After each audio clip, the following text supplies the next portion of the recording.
Hello Darklings! So today I wanted to talk about horror movie directors. In this case, I mean specifically directors that are known for doing horror movies, have done a whole slew of horror movies that are cult status or very well beloved by fans, and mostly directors that are horror fans themselves, as in they're doing horror movies because they care about them, because they like them, less so than it'll make them money.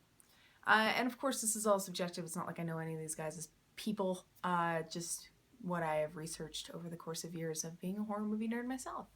So the first one on this list would be Joe Dante, and he's a total first generation monster kid, grew up with the famous Monsters of Filmland magazine, which I've talked about in another video when it comes to monster kids. And he's done such classes such as Piranha and Gremlins and The Howling and The Burbs, and so he will veer into dark comedy every so often, but usually there's this darker element that is self-referential and makes fun and acknowledges other horror films, usually within his movies. Another favorite would be Tobe Hooper, who is probably most infamous for the Texas Chainsaw Massacre 1 and 2, and his rather intriguing TV miniseries adaptation of Salem's Lot, which is a very interestingly cut, scary, but not bordering too far into violence 3-hour film, and definitely did the novel justice. Another great one would be Wes Craven, may he rest in peace. He was one of my personal favorites, as I'm wearing a Freddy sweater today. So as you can tell, he's definitely the creator of the infamous A Nightmare on Elm Street series, in addition to other oddball films such as The People Under the Stairs, Vampire in Brooklyn, and The Last House on the Left. I haven't seen all of his films, but once I do, I will do a director spotlight. Consider anybody on this list director spotlight free game at some point. Another great one would be Sam Raimi, and then of course his entire family, including Ivan and Ted Raimi, because they have also worked on his films. But Sam, with his ragtag group of friends, is the main reason why we have the cult classic do-it-yourself horror film Evil Dead. So in addition to Evil Dead 2, Army of Darkness, he's also directed the Spider-Man films and Drag Me to Hell and The Gift. So that's kind of an odd assortment of movies, but he seems to make it work with his own particular humor in all of them.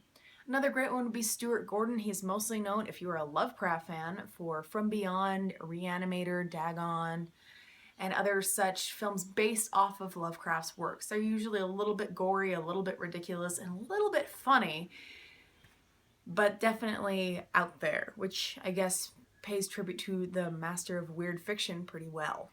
Another great one and current reoccurring partner with Stuart Gordon, which would be Brian Yuzna, who is known for the gore factor in Stuart's films, especially if you consider such films as Society and Return of the Living Dead 3.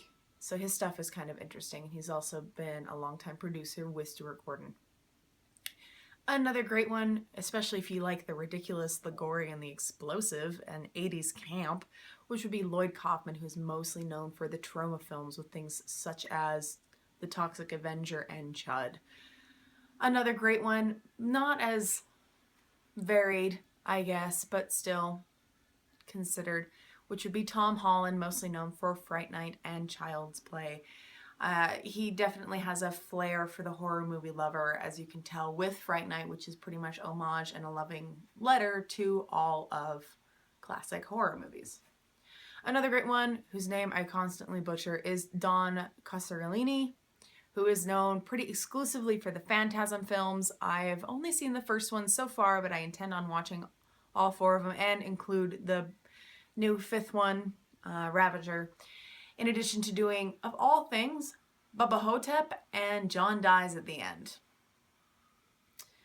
And then another great one, who I have covered in a director spotlight already, which would be David Cronenberg, especially known as the king of body horror, with such classics as The Fly, Scanners, Videodrome, and then weirder things such as Crash and Naked Lunch. But he's definitely a Canadian genius and uses a lot of visual metaphor to explain what people fear outside of just the gross.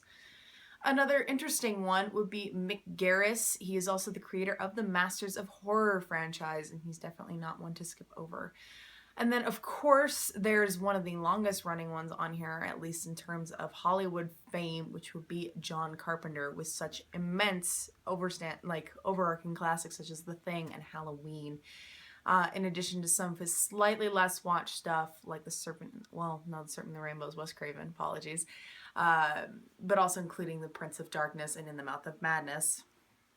Of course, he's well beloved by horror fans, but he also has a lot of action flair for crazier things such as Escape from Assault on Precinct 13 and Big Trouble in Little China. And then another great one who is definitely a monster kid, to the point that he wrote a book called Monsters in the Movies, which I have shown in a couple other previous videos, which would be John Landis.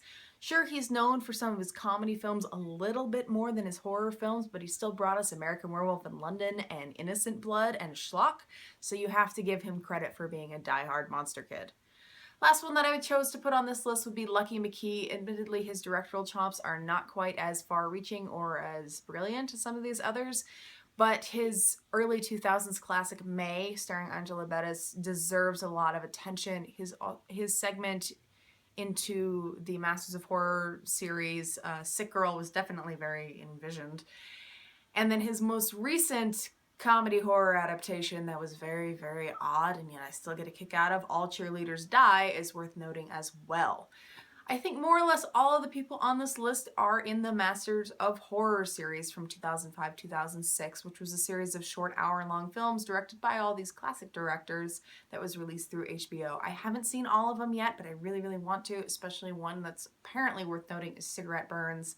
The only ones that I have seen are Dance of the Dead, Sick Girl, The Deer Woman, and Dreams in the Witch House. From my understanding, Cigarette Burns is the one to see, admittedly. Anyway, I know this was a bit of a babble, as it always is, but I hope that this gives you some love and appreciation for these directors like I have. Till next time, Darklings.